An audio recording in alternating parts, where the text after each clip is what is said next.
Now we're on the top side of the boat and we're going to install our Pro Control Assist keypad. You notice we have a pre-existing hole from the Lenco system that was on this boat prior. Our keypad will fit and drop right into that hole. We just have a little bit of a longer face on our keypad, so you want to make sure that there's enough room to accommodate that on the lower side of the hole, which in this case there is.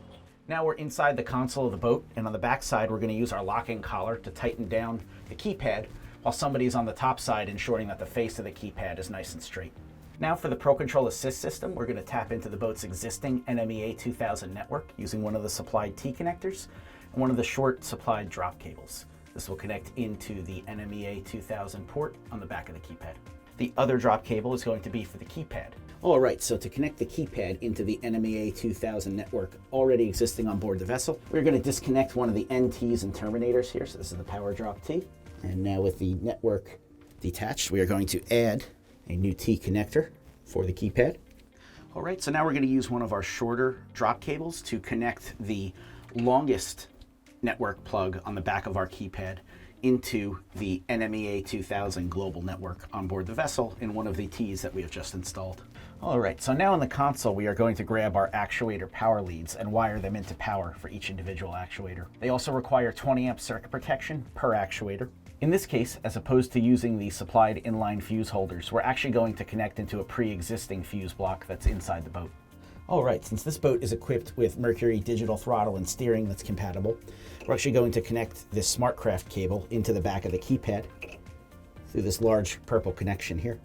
You'll hear an audible click to know that it's seated properly. And then this other end will connect into the Mercury J-box in an open port. If your boat is not equipped with Mercury DTS, then through the back of the purple port on the keypad, you're going to connect the purple wake wire.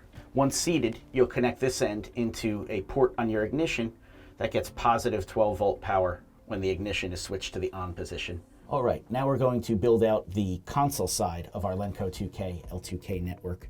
We've run a cable from the console to the back of the boat to connect into the actuators at the two Ts and terminators at the back side. Now we're going to do something very similar here in the console, where we're going to take this backbone cable and we're going to connect in two Ts. And now we are going to add the final terminating resistor to the system. With these two T connectors, we're going to run a power drop for the L2K network to give this network power. And then we are going to run a drop cable from one T to the short L2K cable that is labeled on the back of the keypad. All right, and now we are going to plug the L2K power drop into our fuse panel on the boat. All right, now for the final L2K connection, we are going to take this glass T here. We are going to connect a drop cable. And we're going to take the other end of this drop cable and connect it into the short port labeled L2K on the back of our keypad.